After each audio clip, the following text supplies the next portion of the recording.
Hello, I'm Emma from English. So tell me, what type of words are these? They're modal verbs. Now, I've been getting lots of questions about modal verbs from you lately, so I'm going to share some useful tips to help you use them a little more effectively when you're speaking English. Now, these modal verbs are auxiliary verbs, just like be, do, and have, because they work together with a main verb. You always have a modal verb with a main verb.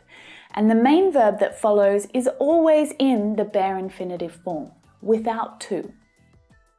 I could go. You should take. They would like. Paul may borrow. Now, these modal verbs are used in English to express something. They have a purpose. So we need to try and understand that purpose today. Now, they can be used to talk about possibility and probability, to talk about how likely something is. Now, remember, you're always using that modal verb with a main verb. So how likely is it that that action will happen? Are you certain? You're sure? You're confident that will happen? Is it probable? Is it likely to happen? Is there a good chance it will happen? Is it possible? Or is it unlikely? Now, in all of these situations, you can use a modal verb to explain how certain you are that something will happen, how possible something is. Now, these same modal verbs can also be used to explain ability, so how able you are to do something. They can be used to ask permission, make requests, and offer help. In fact, there's quite a few different uses, so I'm going to split this lesson in two. And I'm doing this because I want to take this slowly. I don't want you to feel overwhelmed and confused. So let's just take one step at a time. In this lesson, I'll talk about how we use modal verbs to talk about certainty, probability, and possibility. So this is how likely something is to happen, or if it's possible at all. And the next lesson will focus on ability and the other uses. So try not to worry about them right now. But make sure that if you're not a subscriber, you click that red button and subscribe so that you find out when that next lesson is available. Okay, so let's start with probability, how likely something is to happen. Now, we use will to talk about the future, when we're confident that something will happen. We believe it. We're certain it's true. The sun will rise tomorrow. Pretty sure that will happen.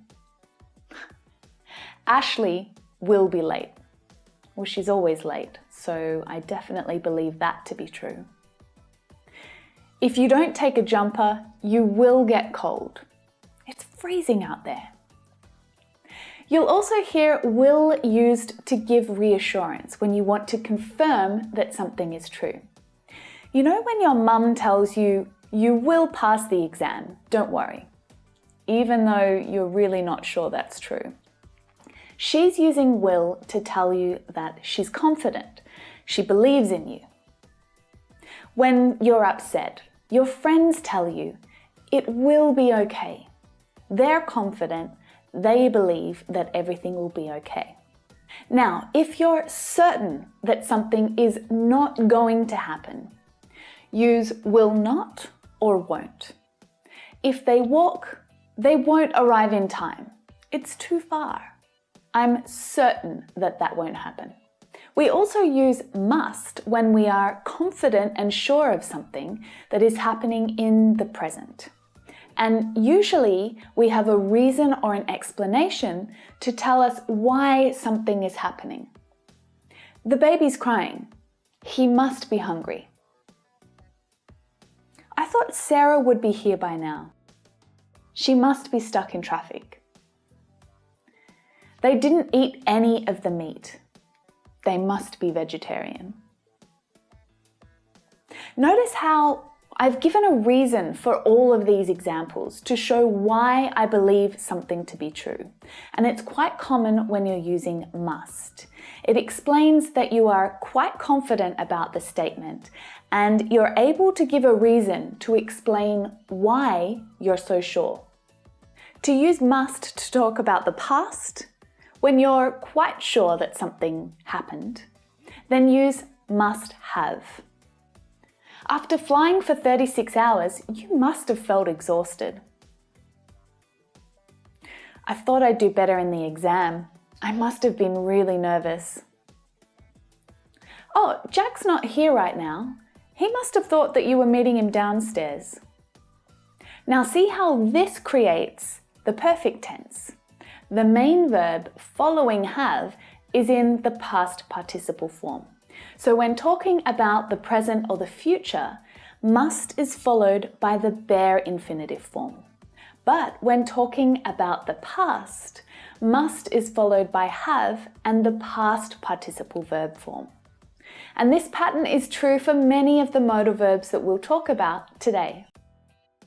We use should to say that something is likely. We're not 100% certain, but we believe it to be true. They left an hour ago. They should be here by now.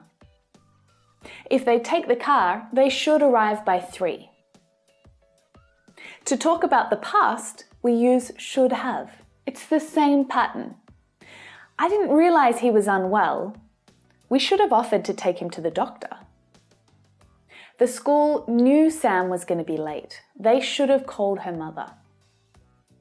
Now let's talk possibility. So if you're making really general statements about something that is possible, use can. People can be really rude. Be careful because it can be quite dangerous on the streets at night. It can be really hard to find a speaking partner to practice English with. It can take over 12 hours to hike through those mountains. Now these are all general statements, they're not specific. I'm saying these statements are possible, but I'm not saying exactly what is happening. Now in this context, could is used as the past tense of can. I remember winters in London. Weeks could go by without ever seeing the sun.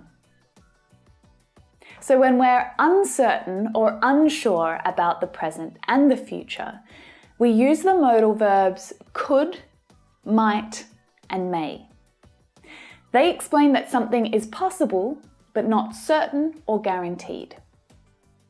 If you wait near the door on Lewis Street, you could see the Prime Minister leaving. They might arrive before lunch, but I'm not sure. I may need to borrow your car. Now, might and may here are very similar.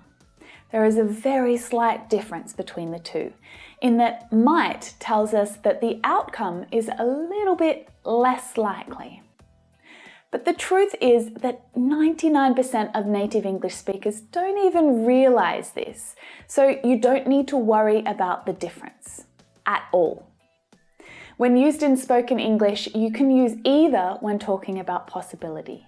Just consider them to be the same. We may go on holiday in September. We might go on holiday in September. Close enough. The meaning of this sentence is so similar, but the second one suggests that it's a little less likely. That's all. We can also use could to explain that we are uncertain or unsure about the future. It could rain this afternoon.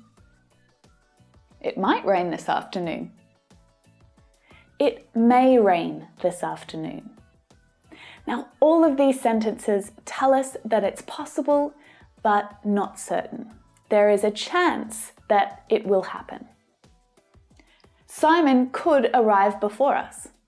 Simon might arrive before us. Simon may arrive before us. Now, these examples all talk about the present or the future. And the modal verb is followed by the bare infinitive verb form. But now we'll go into the past, back in time. Then we use these same modal verbs with have, followed by the past participle verb. So suddenly we're using the present perfect tense. They might have finished dinner by now. I'm worried. Something could have happened to Sarah. Okay, so that was talking about possibility. Now let's focus on impossibility, when something is not possible.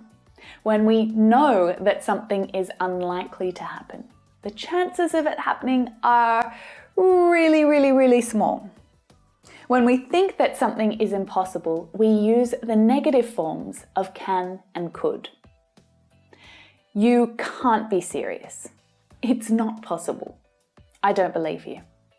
Now, this expression is often used after someone says something that you just don't believe. When we think that what is said is very unlikely to be true. When we told them they'd won, they couldn't believe it. He said he was in a band called Meatball. He couldn't have been serious. So when spoken, these negative forms are usually contracted. Can't, couldn't, and couldn't have. Now, you will never see this last one written as a double contraction, but you will hear it spoken. Couldn't have. You will hear people pronounce the full negative form though, especially to add emphasis to make the meaning stronger. That cannot be true. But you can make it even more dramatic by stressing every single word. That cannot be true. Okay, so let's summarize now.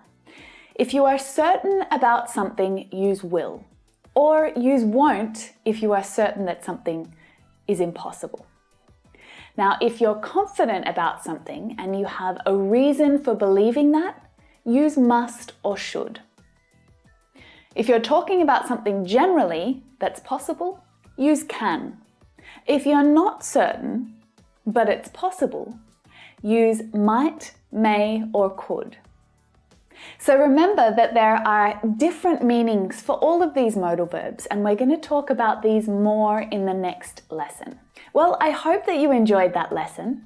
I hope you feel a little more confident using modal verbs to talk about possibility and probability. Now, remember that the next lesson will talk about how these modal verbs can be used for ability, to ask for permission, to give suggestions, and ask for advice. But for now, keep practicing with these lessons, and I will be back again next week with a new lesson for you. Thanks for watching. I'll see you again soon. Bye for now.